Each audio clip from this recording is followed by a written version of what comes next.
Welcome to 7 news Telugu బులెటిన్ల ముందుగా headlines. Hyderabad చేరుకున్న CM Revanth, airport లో ఘన స్వాగతం.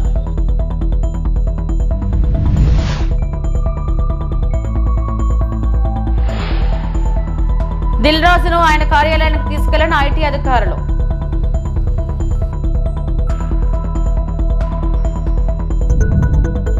శ్రీవారి సేవలో Karnataka MLC city Ravi.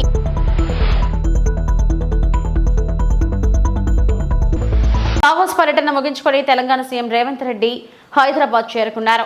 Dubai మీదుగా శంషాబాద్ ఎయిర్పోర్టుకు వచ్చారు. విమానాశ్రయం వద్ద కాంగ్రెస్ శ్రేణులు ఆయనకు ఘన స్వాగతం పలికారు. సింగపూర్ దావోస్ పర్యటనను విజయవంతం చేసి భారీగా పెట్టుబడులు తీసుకొచ్చారంటూ నేతలు కార్యకర్తలు కొనియాడారు. దావోస్ లో 1,78,950 కోట్ల పెట్టుబడులపై వివిధ సంస్థలతో తెలంగాణ ప్రభుత్వం ఒప్పందం కుదుర్చుకుంది. గత పర్యటనలో 40,232 కోట్ల పెట్టుబడులు రాగా ఈసారి 4 రెట్లు పెరిగాయి. తాజా పెట్టుబడులతో దాదాపుగా 50,000 ఉద్యోగాలు రానున్నాయి.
ప్రముఖ నిర్మాత తెలంగాణ ఎఫ్డీసీ చైర్మన్ దిల్ రాజు నివాసంలో ఐటీ సోదాలు కొనసాగుతున్నాయి.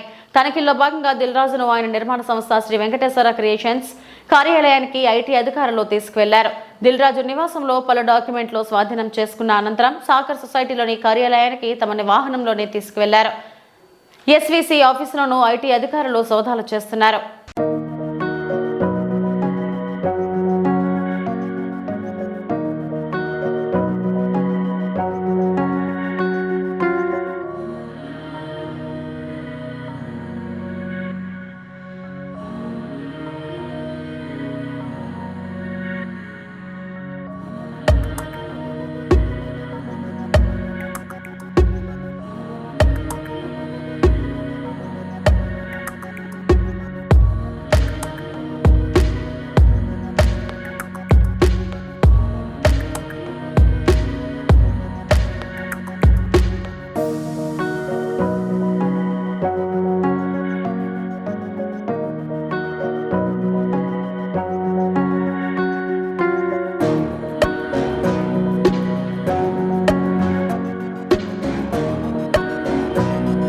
తిరుమల శ్రీ వెంకటేశ్వర స్వామి వారిని Karnataka BJP MLC city Ravi దర్శించుకున్నారు. శనివారం ఉదయం వీఐపీ విరామ సమయంలో శ్రీవారిని దర్శించుకుని మొక్కులు చెల్లించుకున్నారు. దర్శనం అనంతరం రంగనాయక మండపంలో వేద పండితులు వేదాశీర్వచనం ఇవ్వగా ఆలయ అధికారులు పట్టు వస్త్రంతో సత్కరించి తీర్థ ప్రసాదాలను అందజేశారు.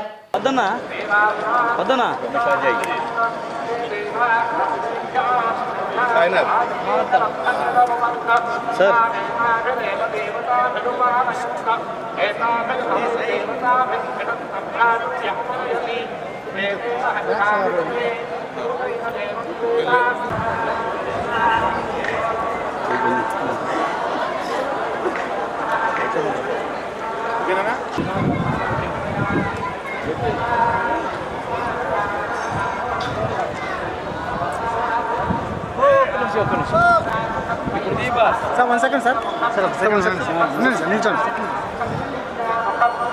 పశ్చిమ గోదావరి జిల్లా తణుకు పట్టణంలో స్థానిక జడ్పీ బాలుర హై స్కూల్ నందు బాలోత్సవం కార్యక్రమంలో తణుకు శాసనసభ్యులు ఆరుమిల్లి రాధాకృష్ణ హాజరయ్యారు.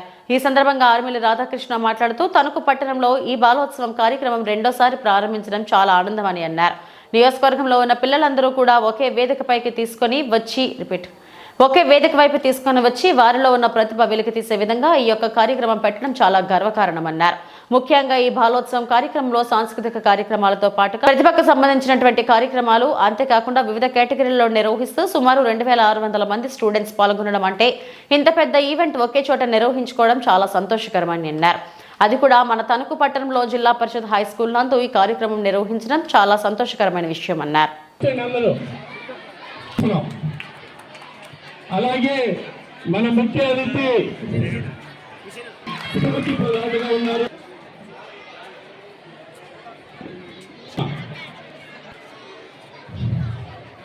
వేదికను అలంకరించినటువంటి మన హెడ్ మిస్టర్ పద్మావతి గారికి, విద్యాకాంత్ గారికి మరియు ఇక్కడికి అతిథులకు అలాగే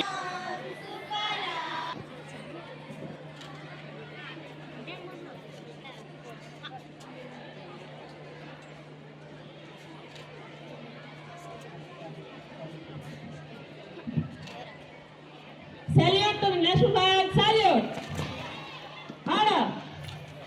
Salute! Order! Salute!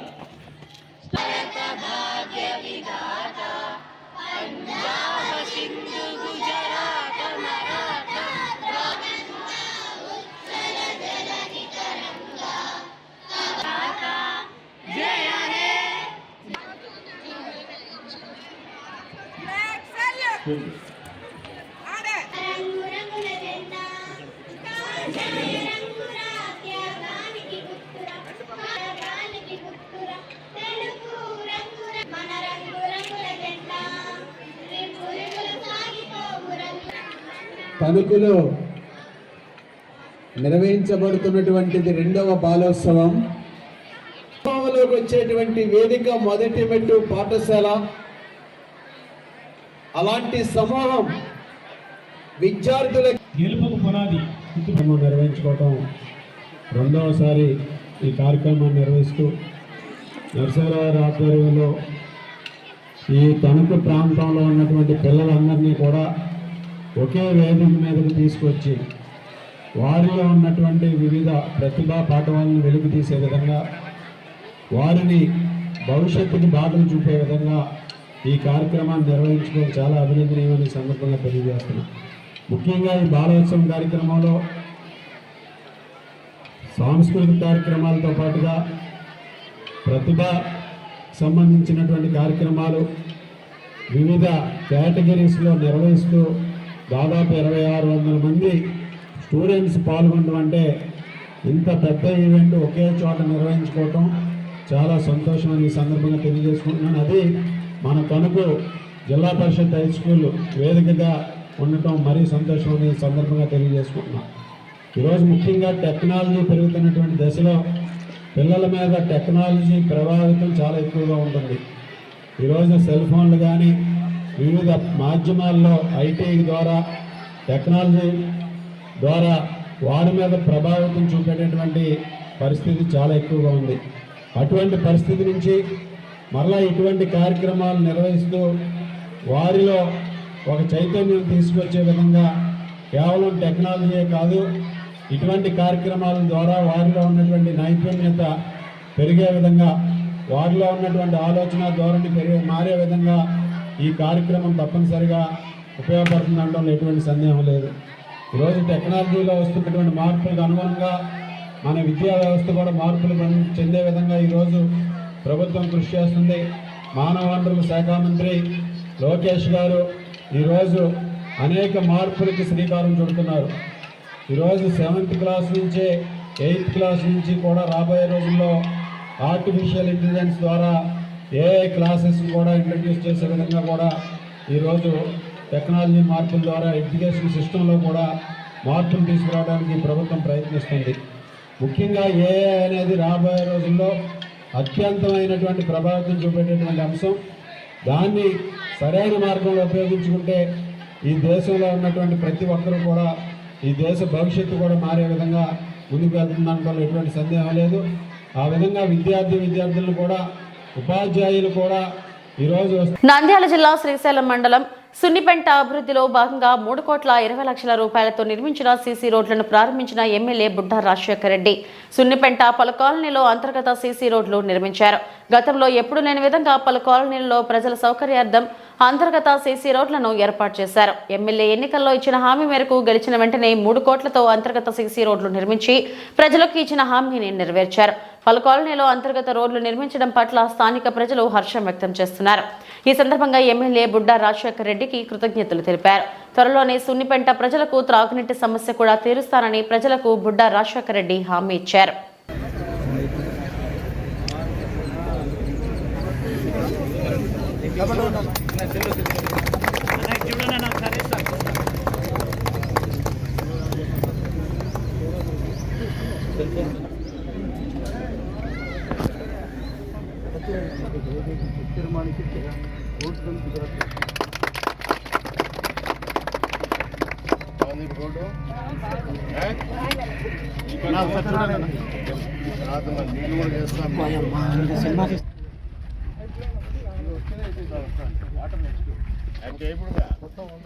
సంతోషం ఆంటీ.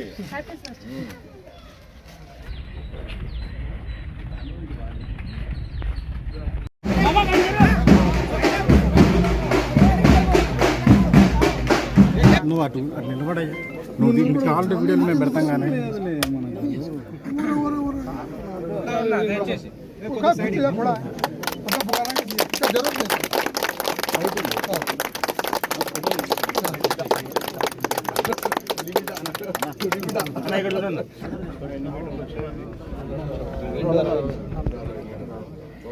నంద్యాల 38వ వార్డులో పలు అభివృద్ధి పనులకు భూమి పూజ చేయడానికి మంత్రి ఫరూక్ హాజరయ్యారు. అక్కడ ఉన్న కొందరు స్థానికులు మంత్రి ఫరూక్ ను, సార్ ఇక్కడ ప్లాట్లు ఖాళీగా ఉన్నాయా, ఏమైనా మిగిలి ఉన్నాయా, మిగిలి ఉన్న ప్లాట్లను ఎప్పుడు ఇస్తారంటూ అడిగారు. ఈ విషయంపై ఫరూక్ మాట్లాడుతూ మండల తహసీల్దార్ ప్రియదర్శిని పనితీరుపై అసహనం వ్యక్తం చేశారు. ఇక్కడ ఉన్న తహసీల్దార్ పని చేయదు, ఆమె పనిలో ఆమె ఉంటుంది. ప్రజలకు పని చేద్దామనే ఆలోచన లేదు, ఉద్దేశం లేదు. పని చేయనప్పుడు ఆమె అంతకు ఆమె తప్పించుకొని పోవాలి కదా, లేకుంటే యాక్షన్ తీసుకోవాలి. ఇప్పటికే జిల్లా కలెక్టర్కి చెప్పాను, పని చేయకపోతే ప్రజలకు ఎందుకు, ప్రభుత్వం జీతం ఇస్తుంది కదా, బాధ్యతగా పని చేయాలి. ఊరికనే ఆఫీసులో కూర్చొని ఎవరొచ్చినా పలకకుండా ఉంటే ఎలా అంటూ మంత్రి వ్యాఖ్యానించారు. సబ్స్టేషన్ స్థల సేకరణ చేయాలని చెప్పినా తహసీల్దార్ పట్టించుకోలేదని ఆమె పనితీరుపై అసహనం వ్యక్తం చేశారు.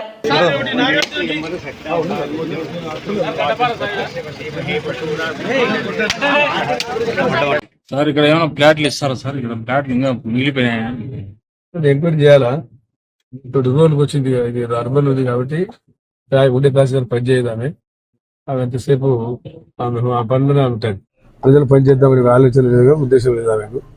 అట్లా ఆమె అంతకు ఆమె తప్పించుకొని పోతాయి. పని చేయాలి కదా, లేకపోతే యాక్షన్ తీసుకోవాలి అంతే. ఆమె మీద కలెక్టర్ గారు కూడా చెప్పాను నేను, పని చేయకుండా ప్రజలకి ఎందుకు, ఏమి ఎందుకుంటే ఆఫీసు జీతం ఇచ్చేది ప్రభుత్వం ఎందుకు కూడా అవన్నీ గమనించాలా. ఆఫీసర్గా ఉన్నప్పుడు నువ్వు ఒక బాధ్యత ఇచ్చిన తర్వాత ఒక ఎంఆర్ఓగా పని చేయాలా. పని చేయకుండా ఊరికి ఆఫీసులో కూర్చొని ఎవరు సేవలు పనుకోకుండా కరెంట్ వాళ్ళు ఎందుకు చెప్తున్నారంటే కరెంట్ వాళ్ళు అడిగారు. నన్ను ఏం చెప్పారంటే వైఎస్ఆర్ నగర్లో ఇది మన హరిజన వాడి దగ్గర పివి నగర్లో ఖాళీ స్థలం ఉంది సార్, మాకు 1 టౌన్కు ఎప్పుడు డిస్టర్బ్ అవుతుంది కరెంటు రాత్రిపూట. ఎండాకాలం వస్తే మళ్ళీ రాత్రిపూట మనం పనిచేస్తుంది, దయచేసి మాకు ఏదైనా స్థలం కేటాయించమంటే ఆడ ఉంది పోయి వాళ్ళ అసలు డీకి వాళ్ళకి లెక్క చేయలే. ఇచ్చేది ప్రభుత్వ స్థలము, అవసరాలు ఎవరికి, ప్రజలకు సమాధానం చెప్పాలి. ప్రజలకు ఆడ స్థలం ఖాళీగా ఉంది, ఆడ వాటికి సబ్స్క్రిప్షన్ వేసుకుంటామంటున్నారు. నీది ఎప్పుడు ఇదేంటి? స్థలాన్ని చూసాను మేము, ప్రభుత్వం తరఫున ఆ స్థలాలు ఇవ్వండి అని చెప్తున్నాం. కాబట్టి ఏంది ఆలోచించాల్సిన అవసరం ఏంటి? పని చేయడానికి ఏదో మనం వచ్చి వ్యాపారం ఆరోగ్యం బాగాలేదు అయినా కానీ పని చేయాలి, మళ్ళీ బడ్జెట్ బుద్ధి అయిపోతాయి డబ్బులు అని చెప్పి ఆలోచించి మనం వచ్చాము. కాబట్టి ఈ రకంగా కట్కల్లో రసబాసుగా సాగిన ప్రజాపాలన గ్రామసభ. ప్రజాపాలన గ్రామసభలో ఇరు పార్టీల లీడర్లు నువ్వా నేనా అంటూ సాగింది. సంగారెడ్డి జిల్లా కంగ్డి మండల పరిధిలోని తట్కల్ గ్రామంలోని స్థానిక గ్రామ సచివాలయంలో ప్రజాపాలన గ్రామసభను శుక్రవారం నిర్వహించారు. ప్రజాపాలన గ్రామసభ పంచాయతీ ప్రత్యేక అధికారి విజయభాస్కర్ అధ్యక్షతన నిర్వహించారు.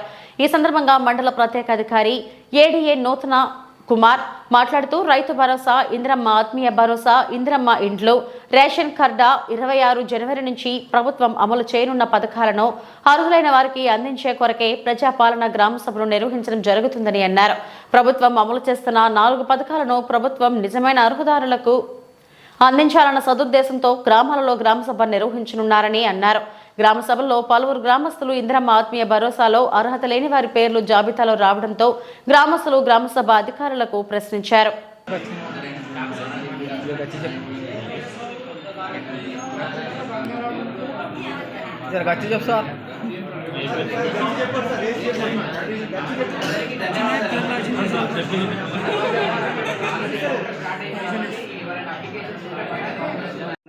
నారాయణగేట్ డివిజన్ సహాయ వ్యవసాయ సంచాలకుడు. రైతు ప్రభుత్వము మన ప్రభుత్వము రైతు భరోసా పథకం కింద ఎకరానికి సంవత్సరానికి 12,000 రూపాయలు ఇస్తున్నదో దాంట్లో భాగంగానే యాసంగి సీజన్ ఇప్పుడు ఎకరానికి 6,000 రూపాయలు రేపు 26వ తారీఖు నుంచి ఎవరైతే అర్హులు ఉన్నారో వాళ్ళందరికీ 26వ తారీఖు నుంచి వారి యొక్క అకౌంట్లలో జమ కావడం జరుగుతుంది.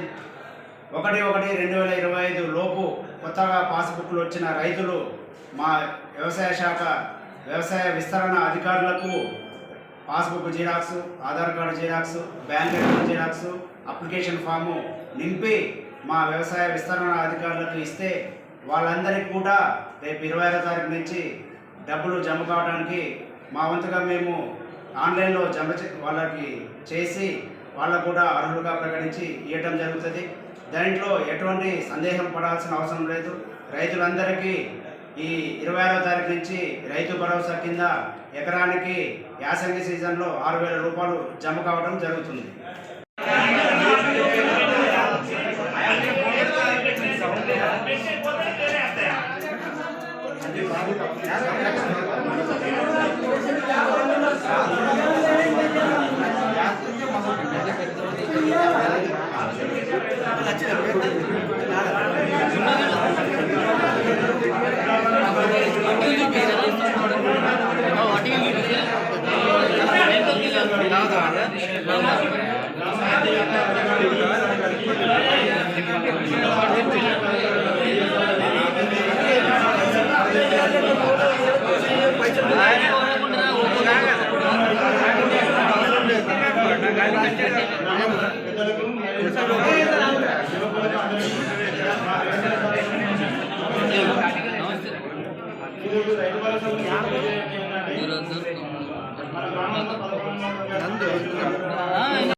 ఏఈఓ గారికి రైతు వేదికకు వచ్చి passbook xerox, Aadhaar card xerox, bank account xerox, ఒక ఫాము ఇవన్నీ జత చేసి మా ఏఈఓ గారికి అప్పచెప్తే అవి కూడా ఆన్లైన్లో పొందుపరిచి మీకు కూడా 26వ తారీఖు నుంచి వాళ్ళకు కూడా డబ్బులు జమ కావడం జరుగుతుంది. తర్వాత కొద్దిమంది రైతులకి అకౌంట్లలో పొరపాట్లు ఉంటాయి, అకౌంట్లో తప్పులు ఉండి వాళ్ళకి డబ్బులు పడక ఉండొచ్చు. ఎవరైనా అకౌంట్లు మార్చుకోవాలనుకున్న వాళ్ళు కూడా ఈ సభలు అయిపోయిన తర్వాత వాళ్ళు కూడా మా ఏఈఓ గారికి ఇస్తే వాళ్ళు కూడా కొత్త అకౌంట్ నెంబర్లు తీసుకొని వాటిని కూడా మళ్ళీ ఆన్లైన్లో అప్లోడ్ చేయడం జరుగుతుంది. వాళ్ళందరికీ కూడా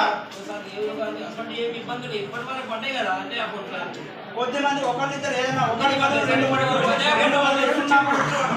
ఎవరైనా కొంతమందికి ఏంటంటే క్రాప్ లోన్ అకౌంట్ ఉంటుంది, దాంట్లో పడితే పట్టుకుంటాడేమోనని ఆ భయంతో కూడా ఉండొచ్చు.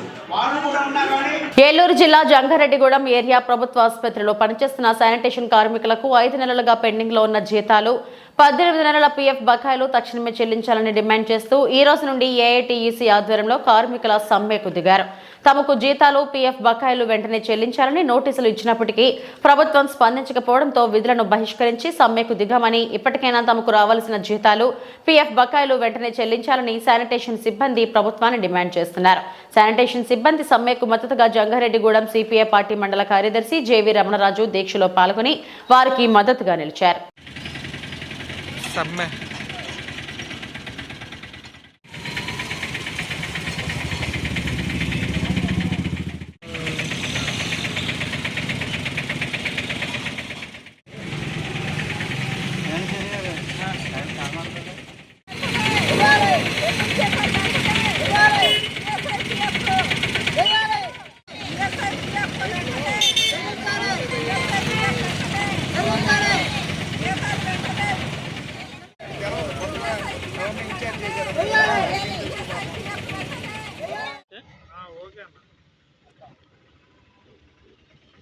నా పేరు రాజా, జంగారెడ్డిగూడెం ఏరియా హాస్పిటల్ శానిటేషన్ సూపర్వైజర్ని.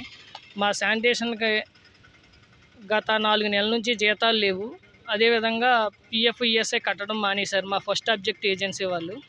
చాలాసార్లు మేము ధర్నాలు చేసాం, నిరసనలు తెలియజేసాం, కానీ ఇప్పుడు వరకు కూడా మాకు శాలరీస్ లేవు, పిఎఫ్ కట్టట్లేదు.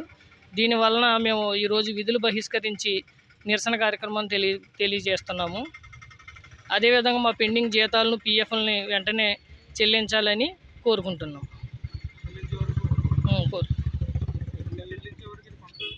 ఈ చెల్లించే వరకు కూడా ఈ కార్యక్రమాన్ని కొనసాగిస్తాం. నా పేరు జేవి రమణరాజు, ఏఐటీసీ గౌరవాధ్యక్షుడిని. ఈ రోజున ఏరియా హాస్పిటల్ పారిశుద్ధ్య కార్మికులు జీతాలు పెండింగ్ ఉండటం వల్ల ఈఎస్ఐ పిఎఫ్లో 18 నెలల నుంచి ఇవ్వకపోవటం వల్ల సమ్మెకు దిగటం జరిగింది. ఈ రోజు నుంచే మొదలు మన 6వ తారీఖున మేము సమ్మె నోటీస్ ఇచ్చాము. అప్పటి నుంచి ఇప్పటి దాకా కూడా మాకు ఎటువంటి స్పందన లేదు ఆ కాంట్రాక్ట్ దగ్గర నుంచి. దాని మీద నిన్న సూపరింటెండెంట్ గారిని కలిసి సమ్మె చేస్తున్నామని చెప్పాము. ఆ సమ్మెకి చెప్పి ఈ రోజున అందరం కలిసి ఈ రోజున జిల్లా మొత్తంగా కూర్చున్నారు. ఏలూరు, చింతలపూడి, బుట్టాయిగూడెం, పోలవరం మొత్తం అన్ని పారిశుద్ధ్య కార్మికులు కూడా ఇలా ధర్నాలో పాల్గొన్నారు. దాని మీద మాకు జీతాలు ఇవన్నీ మొత్తం ఇచ్చే వరకు కూడా ఈ సమ్మె కొనసాగిస్తుందని ఏఐటీసీగా డిమాండ్ చేస్తున్నాము.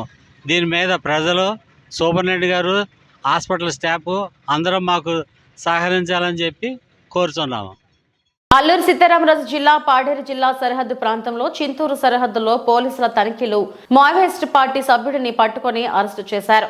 ఛత్తీస్గఢ్ రాష్ట్రం సుక్మా జిల్లా కుంట మరియు committee action team commander Kovasi Somala alias Mukesh పలు మావోయిస్టు కార్యకలాపాలలో కీలక పాత్ర పోషించి పోలీసుల తనిఖీలలో పట్టుబడటంతో అరెస్టు చేశారు.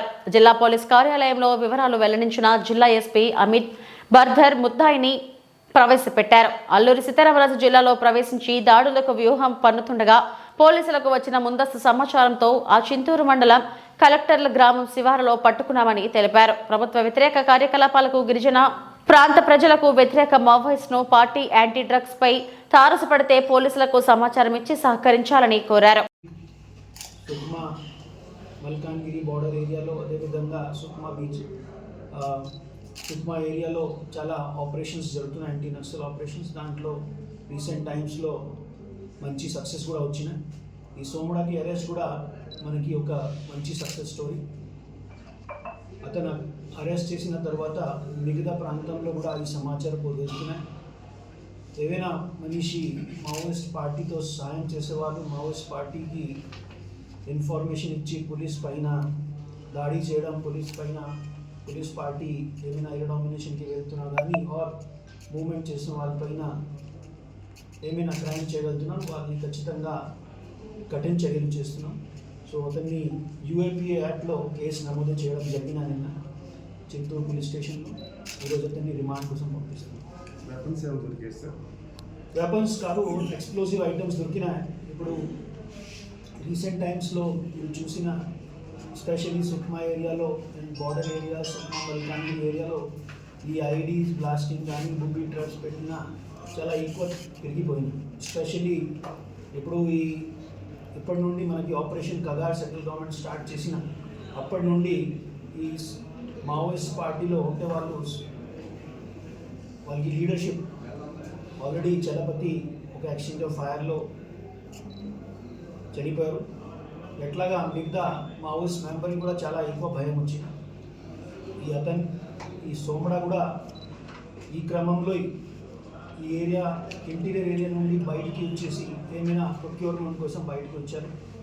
సో దట్ మనకి పోలీస్ పార్టీకి మూవ్మెంట్ ఇన్ఫర్మేషన్ కలెక్ట్ చేయడం, వాళ్ళకి బూబీ ట్రాప్స్ పెట్టి ఆర్ ఎక్స్ప్లోజివ్ ఐటమ్స్తో ఐడి రెడీ చేసి పోలీస్ పైన దాడి చేయడం. అల్లూరు సీతారామరాజు జిల్లా కేంద్రంలో గల స్థానిక ప్రభుత్వ సర్వజన ఆసుపత్రిలో క్యాన్సర్ పరీక్షా కేంద్రంని అరకు ఎంపీ డాక్టర్ తనూజారాణి ప్రారంభించారు. ఈ సందర్భంగా ఆమె మాట్లాడుతూ గిరిజన రోగుల పట్ల వైద్యులు ప్రేమగా మెలగాలని సూచించారు. ఏజెన్సీ ప్రాంతంలో పొగాకు వాడకం ఎక్కువ ఉండడం వల్ల పలు రకాల క్యాన్సర్ వచ్చే ప్రమాదం ఉందని, క్యాన్సర్ వ్యాధి నివారణకు వైద్యులు చర్యలు చేపట్టాలని కోరారు. మెరుగైన వైద్య సేవలు అందించి గిరిజనుల మన్ననలు పొందాలని కోరారు.